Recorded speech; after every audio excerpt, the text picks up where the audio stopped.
नमस्कार नमस्कार। जय गुरुजी। 2022 समाप्त होने से पहले गुरुजी ने हम सब के लिए होप जगाने वाला, सभी पेरेंट्स के लिए, सभी छोटे बच्चों के लिए जो बीमार हैं, एक होप जगाने वाला सत्संग भेजा है। It is very very good satsang at that point of time जब 2022 जाने वाला है और 2023 आने वाला है।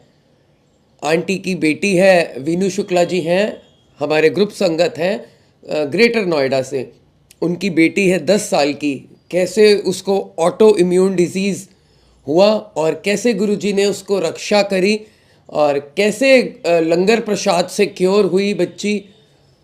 पूरी जर्नी आप सुनिए। बहुत ही भावुक कर देने वाला आज का सत्संग। मैं सुनते सुनते ही 2-3 बार बहुत ज़्यादा भावुक हुआ।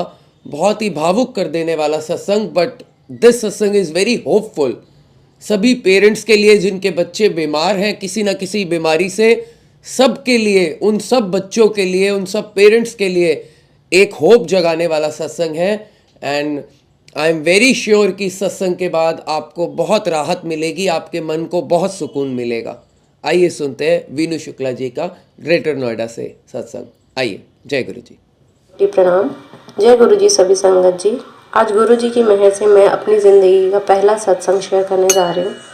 ये सत्संग है गुरु जी ने हम गुरु जी से कैसे जुड़े या गुरु जी ने हमें अपने शरण में कैसे लिया। संगत जी, मेरी बेटी की तबीयत अगस्त 2021 में बिगड़ने लगी। उसकी तबीयत ख़राब होने लगी। कई न्यूरोलॉजिस्ट को दिखाया, कोई डायग्नोस नहीं कर पा रहा था। लेकिन उसके बाद फिर डायग्नोसिस में इश्यूज आने लगे। एम्स में भी दिखाया, फिर फाइनली जाकर अक्टूबर एंड में उसका डायग्नोस हुआ कि ऑटो इम्यून डिजीज़ है, एंटी NMDA रिसेप्टर एंसेफ्लाइटिस।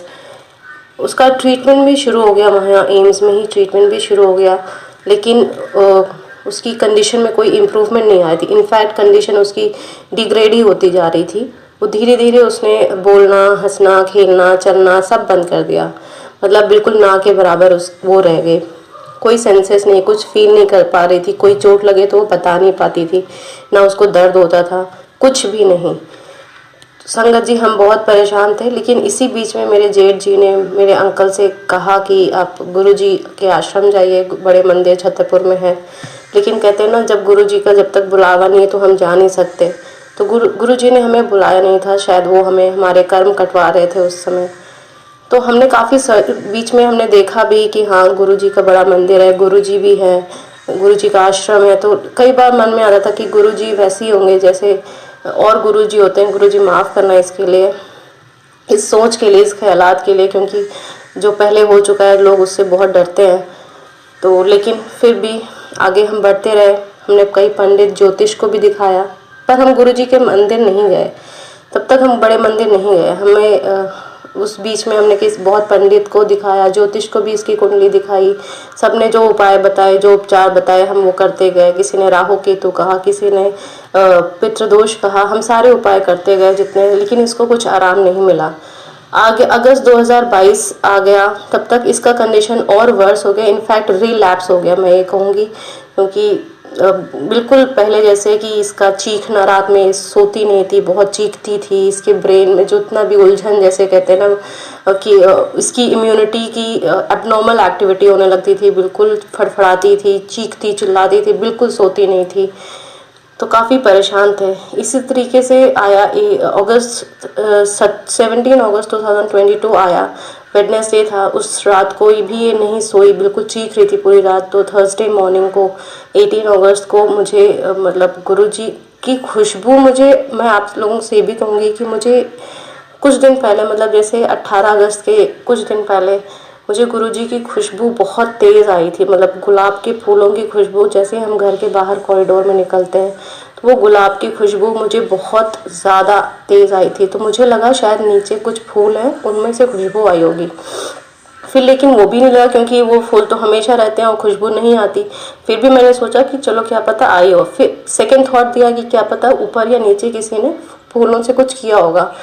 तो हम जैसे थर्ड फ्लोर पे रहते थे, तो हम लगा कि शायद किसी ने ऊपर बहुत फूलों का कोई डेकोरेशन वगैरह किया है, इसलिए इतनी ज़्यादा खुशबू आ रही है। अच्छा वो दिन गया, दूसरे दिन हम फिर गैलरी में निकली तो वो खुशबू नहीं थी, वो नीचे फूल वैसे ही खिले हुए थे पर वो खुशबू नहीं थी। गुलाबों की इतनी तेज जो सुगंध आ रही थी, वो मुझे तब तक मैं गुरुजी से जुड़ी नहीं थी, लेकिन मुझे इस खुशबू का बहुत अच्छे से एहसास हो गया था।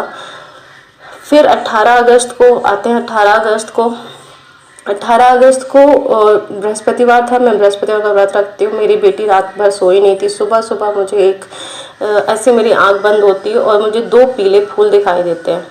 पीले फूल दिखाई देते, फिर भी मैंने सोचा आज बृहस्पतिवार है, पीला फूल दिखाई दिया, क्या पता कुछ अच्छा हो। फिर मैंने सोचा कि इस माहौल में मेरे साथ क्या अच्छा हो सकता है। मेरी बेटी की हालत और बिगड़ती जा रही है, हम लोग बिल्कुल हार चुके थे। जैसे कहते हैं कि लाइफ, कहते हैं कि गुरुजी हमारी, मतलब भगवान हमारी ज़िंदगी ले लो पर इसको कुछ ना हो, ऐसी हालत हो गई थी। तो मैंने अपने अंकल को नहीं बताया इसके बारे में, लेकिन उसी दिन 10 बजे के आसपास अचानक यूट्यूब में out of nowhere, from where it came, I started listening to Guruji satsang. सुनती गई, मेरे आंसू बहते गए, सुनती गई, मेरे आंसू बहते गए। अचानक फिर मैंने अपने अंकल को मैसेज किया कि प्लीज़ गुरुजी के आश्रम चले जाओ, बड़े मंदिर चले जाओ। उस टाइम पे शायद बड़ा मंदिर बंद था, क्योंकि बापूजी की अंतिम अरदास चल रही थी, अंतिम यात्रा चल रही थी, तो बंद था गुरुजी का मंदिर 22 अगस्त तक। फिर भी मेरे अंकल, उसी दिन फिर 11 बजे के आसपास मैंने अपने अंकल को मैसेज किया। 11:30 बजे मेरी जेठ जी का फिर से कॉल आता है कि मैंने मेरे अंकल को कितनी बार कहा है बड़े मंदिर जाने के लिए, वो गए क्यों नहीं अभी तक। मैंने कहा भैया वो मैंने आज मैसेज किया, आज कह रहे हो जाने के लिए। ये सब चीज़ें होती हैं, मुझे तब तक एहसास नहीं होता कि ये शायद गुरुजी करवा रहे हैं। मुझे कुछ एहसास नहीं था, क्योंकि मैं इतनी जुड़ी नहीं थी। बस हाँ, मैं भावुक थी, मैं सत्संग सुनती जा रही थी और रोती जा रही थी। उसी दिन, उसी रात को फिर मेरे हस्बैंड गए, बड़ा मंदिर बंद था और बाहर से माथा टेक कर आए। लेकिन उस रात को मेरी बेटी थोड़ी सुकून से सोई, तो मुझे लगा जैसे मुझे कोई छत मिल गई हो, मुझे कोई किनारा मिल गया हो। तो गुरुजी की मैं सत्संग सुनती गई। फिर दूसरे दिन फ्राइडे को हमने किसी दूसरे डॉक्टर को कंसल्ट किया, तो उन्होंने कहा कि इसका तो ट्रीटमेंट में केयरलेसनेस हुई है। पहले तो डायग्नोसिस लेट हुआ, फिर केयरलेसनेस हुई।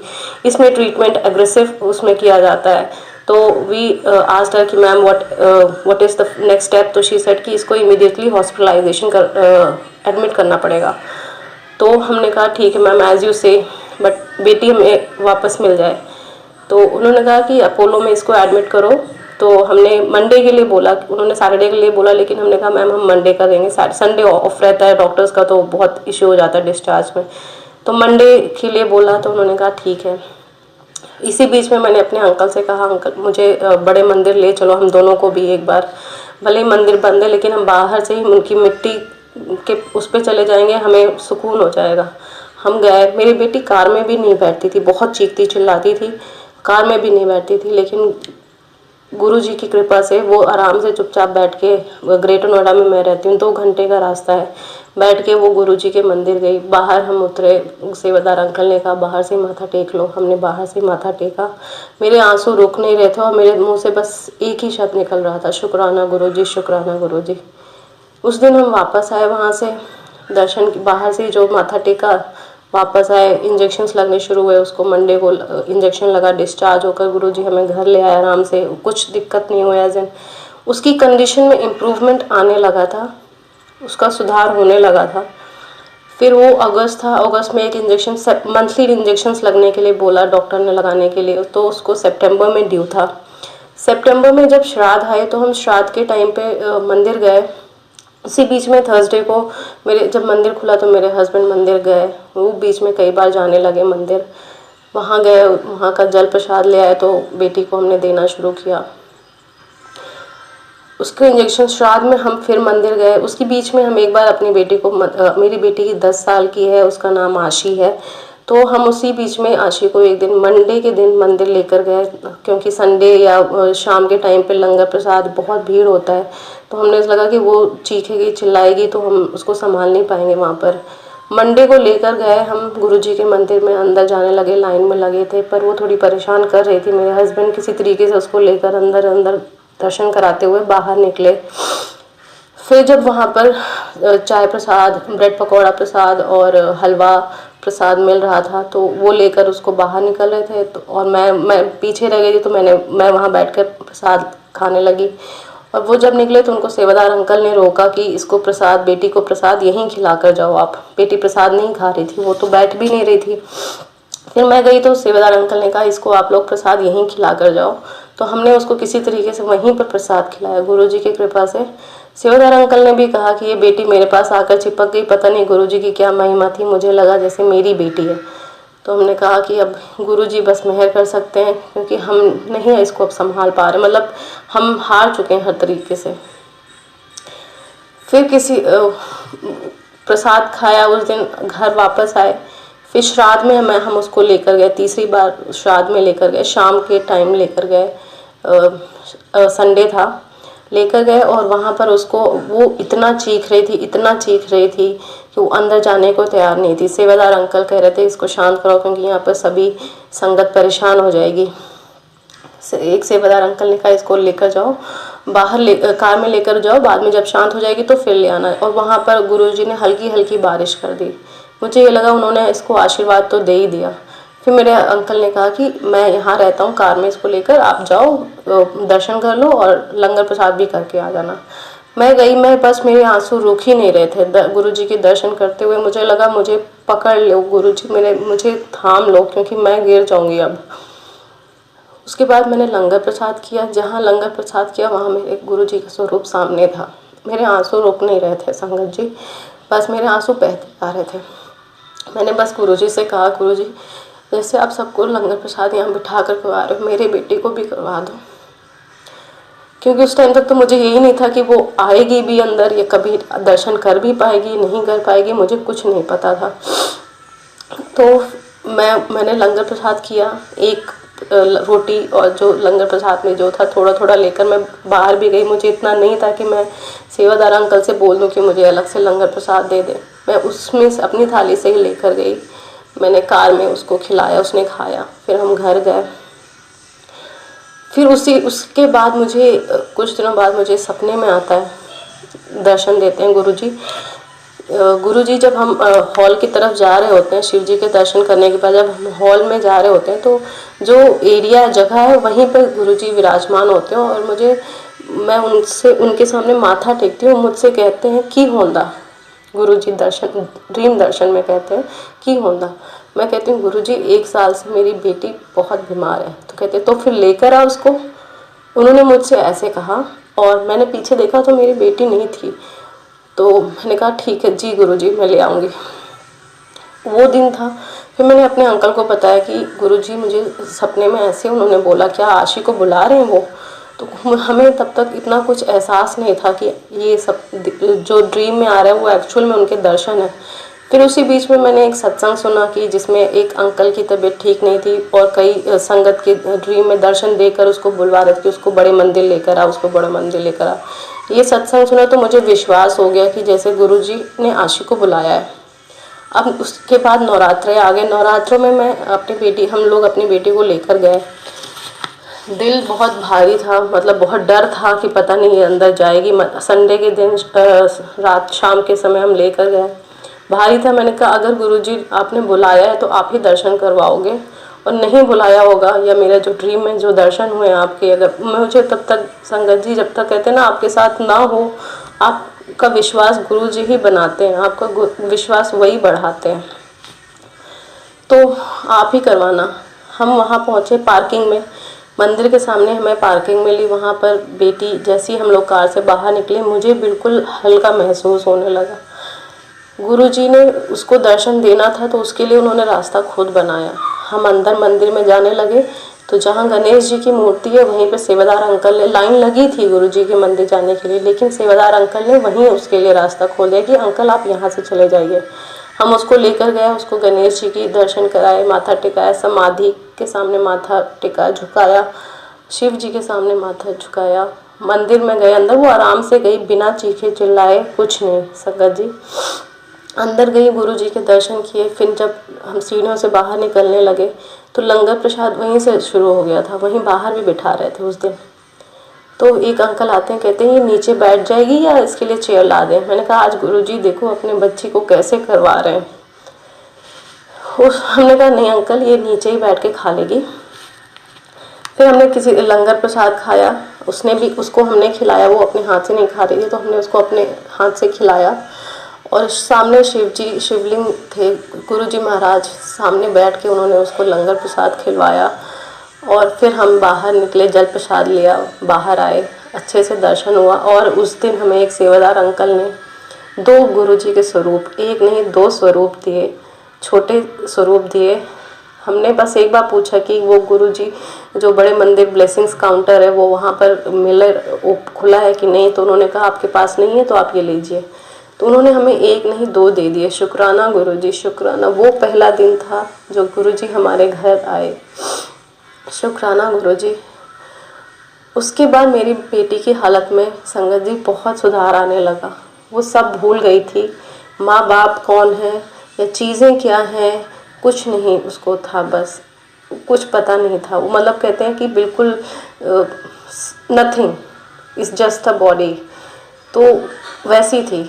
फिर उसने बोलना शुरू किया, गाने शुरू किए, डांस करना शुरू किया, खाने पीने का बताने लगी कि मुझे ये पसंद है, ये खाना है, वो खाना है, ये चाहिए, वो चाहिए, ऐसे बोलने लगी। हमें बहुत खुशी हुई। सोने लगी, वो सोती नहीं थी, सोने लगी। संगत जी, एक वो दिन था जब मेरी बेटी मंदिर में भी नहीं जाने रही थी, और एक आज का दिन है जब वो आराम से जाती है मंदिर, बैठकर खुद लंगर प्रसाद ग्रहण करती है, खुद खाती है, हम भी नहीं खिलाते, वो खुद फिनिश करती है और हम बाहर आते हैं, मतलब प्रॉपर जल प्रसाद लेकर खा पी कर आराम से आते हैं। अब उसकी हेल्थ में बहुत इम्प्रूवमेंट होने लगी। मैं जब से गुरुजी के उसमें आए, हमें बहुत सुकून है। ये है कि गुरुजी अब हमें, हम पीछे नहीं जाएंगे, आगे ही बढ़ेंगे, इतना विश्वास उन्होंने बढ़ा दिया है। इसी बीच गुरुजी ने मुझे बहुत दर्शन दिए हैं, एक नहीं कम से कम बहुत ज़्यादा दर्शन दिए हैं। ड्रीम दर्शन, सोमनाथ ज्योतिर्लिंग का भी दर्शन दिया उन्होंने मुझे, और अपने तो कई बार दिए, पल पल में दिए, हर पल हर वेले दिए उन्होंने मुझे दर्शन। और ये आज मैं सत्संग कर रही हूँ, इसके लिए भी गुरुजी ने मुझे बोला, तभी मैं आज बैठी हूँ। अभी आज 2 अगस्त है, 2 दिसंबर है, और कल 1 दिसंबर हम हॉस्पिटल से डिस्चार्ज होकर आए। तो थोड़ा उसके बाद ये था कि अभी और इंजेक्शन्स लगने हैं, और एक इंजेक्शन के लिए अगर हम एडमिट होते हैं तो 1 लाख तक का खर्चा आता है। तो कुछ फाइनेंशियल इश्यूज़ थे, और उसके लिए मतलब थोड़े हम कंसर्न हो गए कि अभी और कैसे करेंगे। तो उसके बाद क्या हुआ कि फिर मैं परेशान थी थोड़ा, मैंने कहा बस यही सोने जा रही थी, और मैंने गुरुजी से कहा, गुरुजी मुझे किसी के सामने हाथ मत फैलाने देना, मेरी बेटी का ट्रीटमेंट हो जाए। तो मुझे मैसेज मिलता है, तेरा हाथ गुरुजी ने मैंने पकड़ रखा है, तो किसी ने पैर फटने की लोड़ नहीं, सारे काम अपने आप ही बन जाएंगे। मैंने कहा, मैं ये मैसेज पढ़ के सो गई, और मैं सुबह मुझे 2:30-3 बजे के आसपास मेरी नींद खुलती है, 3:30 बजे तक मुझे बहुत अजीब सा हो रहा था। मैं गुरुजी का मंत्र जाप कर रही थी, फिर मुझे लगा मैं अपने आप ही अपना सत्संग बड़बड़ा रही हूँ, अपने आप ही अपना सत्संग कर रही हूँ। तो मुझे लगा शायद गुरुजी मुझसे कह रहे हैं कि तू सत्संग कर, अपना सत्संग सुना सबको, सब कल्याण हो जाएगा। तो आज उन्हीं की रजा से, उन्हीं की मर्जी से, इन्हीं देवता भगवान जानी जान की मर्जी से मैं आज अपना सत्संग कर रही हूँ।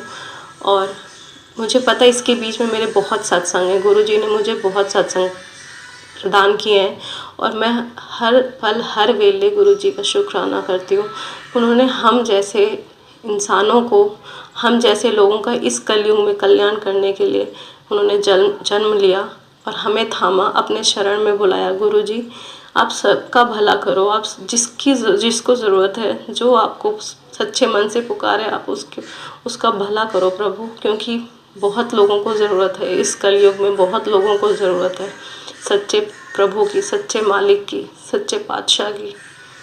शुक्राना गुरुजी, अनंतम शुक्राना।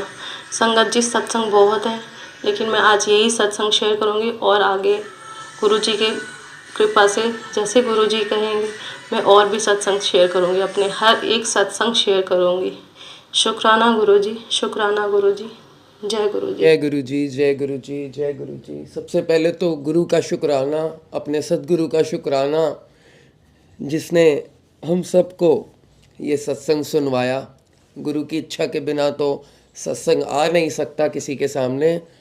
तो गुरुजी, सबसे पहले तो आपका ही बहुत बहुत बहुत बहुत बहुत बहुत शुक्राना, क्योंकि बहुत सारी संगत को ये वाले सत्संग की बहुत ज़्यादा ज़रूरत थी, जिनके बच्चे डिफ़िकल्टी में हैं, प्रॉब्लम में हैं। तो एक पेरेंट के ऊपर, मदर के ऊपर, फादर के ऊपर, ग्रैंड पेरेंट्स के ऊपर क्या बीतती है जब बच्चे बीमार होते हैं। I have seen that thing also with my daughter.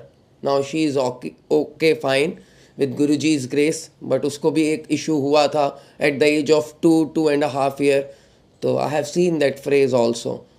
तो आई अंडरस्टैंड कि what she is going through, कि किस पेन से वो निकल रही हैं आंटी इस समय, एंड आई कम्प्लीटली अंडरस्टैंड। और आंटी बहुत बहुत आपका धन्यवाद, बहुत बहुत धन्यवाद। आपने इतना ब्रेवली अपना पूरा जो सत्संग है वो हम सब के लिए रखा, और आपकी बेटी बिल्कुल ही ठीक हो जाएगी, डोंट वरी अबाउट इट। गुरुजी पूरा ही कल्याण करेंगे। गुरुजी ने हाथ पकड़ लिया है तो अब वो हाथ पकड़े ही रखेंगे, and I am very sure she will be absolutely fine, don't worry, absolutely fine. Aunty ने एक और सत्संग भी भेजा हुआ है, मेरे पास है वो, मैंने सुना नहीं है, अभी भेजा है आंटी ने कुछ दिन पहले। ये शायद ये 2 दिसंबर उन्होंने बोला, ये कुछ दिन पहले भेजा था। तो वो मैं आपसे शेयर करूँगा होपफुली कल या परसों में आंटी का जो सेकंड सत्संग है वो शेयर करेंगे। वो हो सकता है रिसेंटली आंटी ने रिकॉर्ड किया हो, ये थोड़ा पहले का हो। तो लेकिन आज का सत्संग बहुत अच्छा, जिनको भी कोई ऑटो इम्यून डिजीज़ है उनके लिए तो, उनको तो ज़रूरी है सुनना, और कोई भी बीमारी है बच्चों के लिए, this is specially for the kids, क्योंकि 10 साल की उनकी बेटी है। बच्चों के लिए ये सत्संग मैं कहूँगा गुरुजी ने भेजा होगा स्पेशली फॉर द किड्स। तो ज़रूर जिनके भी बच्चों को प्रॉब्लम है उन तक ये सत्संग ज़रूर पहुँचाइएगा।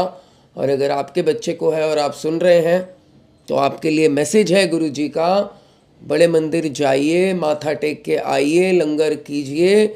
गुरुजी आप कैसे चाहते हैं, कैसे बुलाएं आपको, हाथ पकड़ के खींचें, कैसे बुलाएं बताइए। आपको 3 दिन से मैं एक ही बात बोल रहा हूँ, बार बार हर सत्संग में एक बात आपको बोल रहा हूँ कि आप गुरुजी की कॉलिंग को तो समझो, कॉलिंग को तो समझो।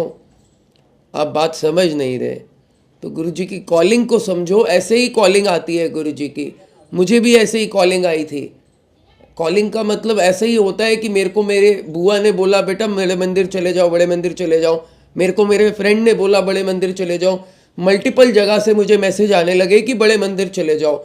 तो मेरे दिमाग में 2-3 दिन तो नहीं कुछ हुआ, बट आफ्टर 2-3 डेज मेरे दिमाग में, गुरु ने ही डाली होगी बात, एक खटका आया कि यार ये हो क्या रहा है, ये मल्टीपल जगह से मुझे मैसेज क्यों आ रहे हैं कि बड़े मंदिर चले जा, ये गुरु हैं इनके दर्शन कराओ। ये मल्टीपल जगह से क्यों आ रहा है? एक आध जगह से तो इत्तेफाक हो सकता है, ठीक है, वो मैं कहूँगा आपको इत्तेफाक है। लेकिन अगर मल्टीपल सोर्सेज से आपको एक ही बात सुनने को आ रही है कि गुरुजी के यहाँ चले जाओ, वो इत्तेफाक नहीं है, दैट इज गुरुजी कॉलिंग। उसको समझो आप बात को, गुरुजी की कॉलिंग को पहचानिए। बड़े मंदिर एक बार चले जाएंगे तो उसमें प्रॉब्लम क्या है? कोई प्रॉब्लम नहीं है। जो बड़े मंदिर में शक्ति है, जो वहाँ के लंगर में शक्ति है, वो घर बैठे नहीं है। जो भी मैं कह लूँ आपसे, ये बात आप समझो मेरी, वो जाना पड़ेगा, लंगर कराना पड़ेगा। जब गुरुजी ने बोला है मेरा आके लंगर करो, यहाँ पे बैठो, तो वो उसमें कुछ बात है ना, अपने लंगर में शक्ति डाली हुई है उन्होंने। आप जाओ, अपने बच्चे को लेके जाओ, वहाँ लंगर करा के आओ, ठीक है, जाओ। अगर आपका बच्चा या फैमिली मेम्बर नहीं जा सकता, कोई बड़ा भी बीमार है, तो आप जाके करके आओ, उसके नाम का आप कराओ। गुरुजी सेज इन हिज वचन कि घर का अगर एक मेंबर भी मेरे पास आता है तो मैं पूरे परिवार को ब्लेस कर देता हूँ। तो एक मेंबर ही चले जाओ, बट जाओ, ठीक है। अब 31 आ रही है तो 31 को चले जाइए, 1 तारीख को चले जाइए, 31 तारीख को मंदिर खुलेगा 2 बजे से रात के 12-1 बजे तक, और 1 तारीख को मंदिर खुलेगा सुबह 11 बजे से रात के 10 बजे तक। कभी भी चले जाइए, लेकिन जाइए ज़रूर। मैं नितिन अंकल हूँ, गुरुजी सत्संग ब्लेसिंग्स यूट्यूब चैनल पर आप हैं। आपको कैसा लगा है सत्संग मुझे बताइएगा कमेंट सेक्शन में। अब मैं आपके आगे आज की स्टोरी रखता हूँ, सत्संग और उसके बाद एक स्टोरी मैं शेयर करता हूँ आप सबसे, जो पुराने संगत हैं जुड़े हुए उनको पता ही है, जो आज पहली बार जुड़े हैं अगर आपको अच्छा लगा है सत्संग, अब मैं स्टोरी रखूँगा तो ज़रूर चैनल को आप सब्सक्राइब कर सकते हैं। आइए सुनते हैं आज की स्टोरी। जय गुरु जी। सबसे बड़ा रोग, क्या कहेंगे लोग। दूसरों की नज़र में अच्छा बनने के लिए हम क्या कुछ नहीं करते। हम अपना पूरा जीवन इस वाक्य के लिए ही जी लेते हैं कि लोग क्या कहेंगे। यह अब तक के मानव समाज में पाया गया सबसे बड़ा रोग है। एक महिला का जन्मदिन था। एक पार्टी आयोजित की गई। पार्टी इसलिए आयोजित होनी चाहिए थी कि इस अवसर पर वो महिला और उसका परिवार आनंद उठा सकें। लेकिन इस पार्टी का उद्देश्य कुछ और निकला। जान पहचान वालों में इज्जत का सवाल था। सबकी पार्टियों में हम गए हैं, हम नहीं करेंगे तो लोग क्या कहेंगे, क्या सोचेंगे। पार्टी का निश्चय क्या हुआ, जैसे घर में महाभारत शुरू हो गया। हर बात को लेकर तनाव, हर बात को लेकर मतभेद। पति को कौन सी जगह पसंद है तो पत्नी बोलती है मुझे वो जगह पसंद है। जन्मदिन मेरा है या तुम्हारा। बच्चों के विचार कुछ और, हर बात को लेकर तनाव। खाने में क्या होगा, किस किस को बुलाना है, कार्यक्रम कैसा होगा, यह सब तय करने में ना जाने कितनी बार झगड़ा हुआ। पति मन ही मन बार बार सोचता और कहता कि पता नहीं किस व्यक्ति ने यह जन्मदिन का कॉन्सेप्ट बनाया है। जिन जिन को बुलाया गया वो भी कुछ कम नहीं थे। क्या पहनकर जाना है, गिफ्ट में क्या देना है, मेरी बर्थडे पर उसने क्या दिया था, ना जाने कितनी तरह की उलझने। किसी का पति शाम को जल्दी नहीं आ रहा, किसी की पत्नी टाइम पर नहीं तैयार हो रही, हर बात को लेकर झगड़ा। अपनी इज्जत बचाने के लिए महिला के पति व बच्चों ने मिलकर उस महिला को एक कार जन्मदिन पर गिफ्ट में दी। 4 लोग देखेंगे तो क्या सोचेंगे, क्या कहेंगे। मन ही मन महिलाएं सोच रही थी, देखो इनके घर में कितना अच्छा माहौल है, एक दूसरे से ये सब कितना प्यार करते हैं। हमारे पति ने तो कभी इतना अच्छा गिफ्ट हमें कभी नहीं दिया। पार्टी समाप्त हुई, सब लोग चले गए। घर जाते हुए सबके चेहरों पर हंसी दिखाई दे रही थी, लेकिन घर पहुंचते ही पता नहीं वो हंसी कहां गायब हो गई। जैसे कोई नकली मुखौटा लगा रखा था जो पार्टी खत्म होते ही उतार कर फेंक दिया। पत्नी बोली, कार ही देनी थी तो मेरी पसंद की देते। कार दी तो मेरे को है, मेरे नाम पर है, लेकिन चलाएंगे सभी। कुछ लोगों को दुख ढूंढने में इतनी महारत हासिल हो जाती है दोस्तों, अच्छी से अच्छी बात में भी वो दुख को ढूंढ लेते हैं। जब आप दूसरों को दिखाने के चक्कर में पड़ जाते हैं तो यह नकलीपन बड़ा दुख देता है। हर समय यही चिंता खाई जाती है कि लोग क्या कहेंगे। अच्छे से अच्छी खुशी भी दुख के अवसर में बदल जाती है कि लोग क्या कहेंगे। इसलिए यह कहावत बन गई कि सबसे बड़ा रोग क्या कहेंगे लोग। हमारे जो भी कृत्य हैं वह सब दूसरों को दिखाने के लिए हैं। दुनिया कितनी दिखावटी हो गई है, कोई अपने लिए नहीं जीता, सब सिर्फ इस बात पर ध्यान देते हैं कि लोग क्या कहेंगे।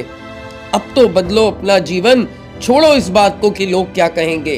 हम अपनी पूरी जिंदगी दूसरे लोगों के चक्कर में बिता देते हैं कि लोग क्या कहेंगे, वो क्या सोचेंगे।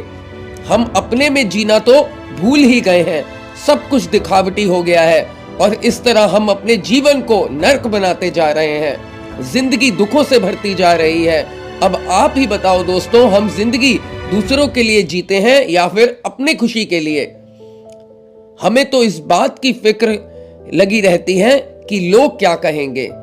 दोस्तों, अगर आप अपने जीवन में खुश रहना चाहते हैं, अपनी फैमिली को खुश रखना चाहते हैं, तो इस बात की चिंता छोड़िए कि लोग क्या कहेंगे। अगर आप खुश हैं तो समझिए आपका ईश्वर भी खुश है। जय गुरु जी।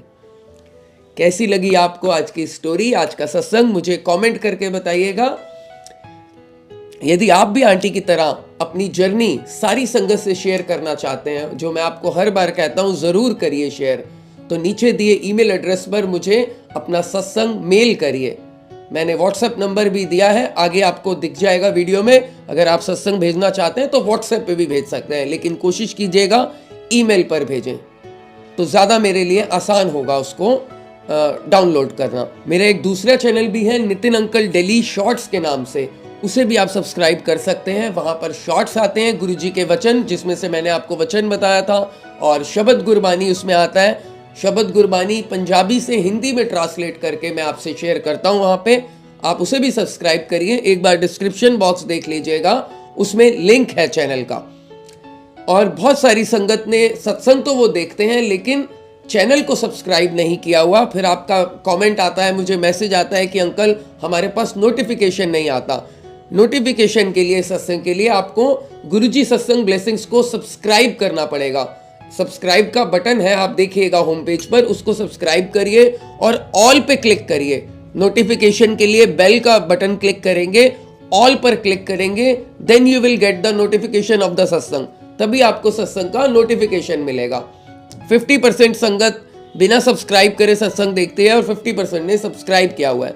मैं कहूँगा अगर आप देखते ही हैं, आपको पसंद है, तो प्लीज़ सब्सक्राइब भी कर लीजिए। बस आपसे बहुत जल्द फिर मिलूंगा नई स्टोरी, नए सत्संग के साथ। उम्मीद है आपको अच्छा लगा हो। 2023 आने वाला साल आप सबके लिए बहुत मंगलमय हो। बड़ों का आशीर्वाद लीजिए, छोटों को प्यार कीजिए, अपने आसपास के पशु पक्षियों का, जीव जंतुओं का, असहाय प्राणियों का ध्यान रखिए। गरीबों को हो सके तो एक वक्त, 2 वक्त, आधे वक्त, हो सके कम पैसे हैं तो चाय ही पिला दीजिए। जरूरतमंद की मदद कीजिए, लेकिन पैसे को सही पात्र में डालिए। गलत पात्र को मत दीजिए, सही पात्र को जरूर दीजिए। I will see you very very soon with the grace of Guruji, with the कृपा ऑफ गुरुजी। अपना ध्यान रखिए, अपनी फैमिली का भी बहुत ध्यान रखिए। जय Guruji. Thank you very much.